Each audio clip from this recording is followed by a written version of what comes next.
当地时间6月3号，美国总统拜登签署暂停美国联邦债务上限法案，避免了美国政府灾难性的债务违约。前一晚，拜登首次在他的椭圆形办公室发表了全国电视讲话，声称国会的两党合作帮助美国避免了一次经济危机和崩溃。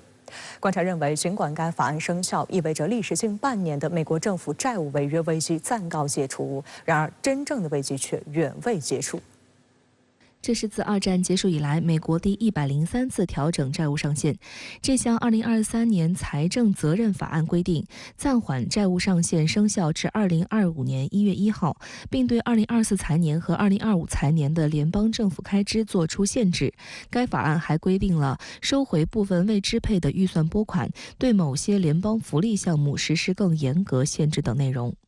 拜登3号在其社交媒体上发布了一条他独自签署的现场短视频，以向民众宣告法案生效，并在推文中指出，这项法案使美国政府免于出现史上第一次债务违约，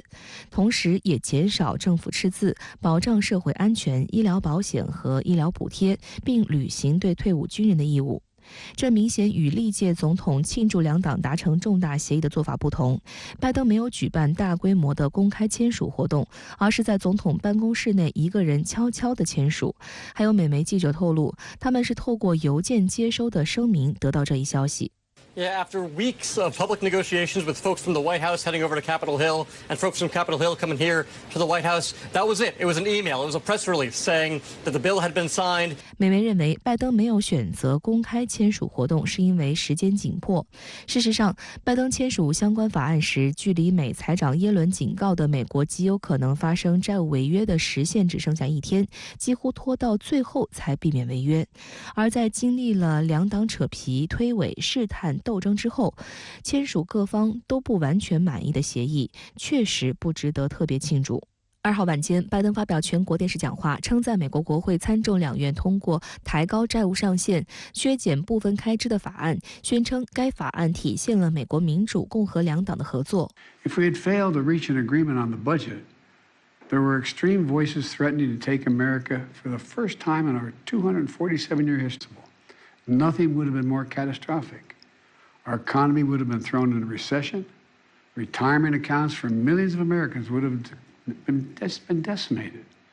8 million Americans would have lost their jobs.尽管是就国内议题发表讲话，但拜登所言依旧充斥着竞选风格。他以更大的篇幅吹嘘其总统任期内的成就，例如通过基础设施法案和芯片产业补助等手段与中国竞争，还表示他将寻求更多措施减少联邦赤字和控制支出，包括增加对富人的税收。事实上，在白宫发送给美媒的声明中，拜登的意图更为直接。这是拜登首次在白宫椭圆形办公室发表公开演讲。《华尔街日报》指，拜登以往常常在白宫东厅等场所发表讲话。白宫发言人让皮埃尔称，拜登做出这一选择是因为当前局势极为严峻。美国有线电视新闻网称，在椭圆形办公室发表公开演讲是美国总统传统且极为正式的演讲方式，常见于重大危机发生的时刻。拜登选择在这个突出美国总统权力和权威的场所讲话，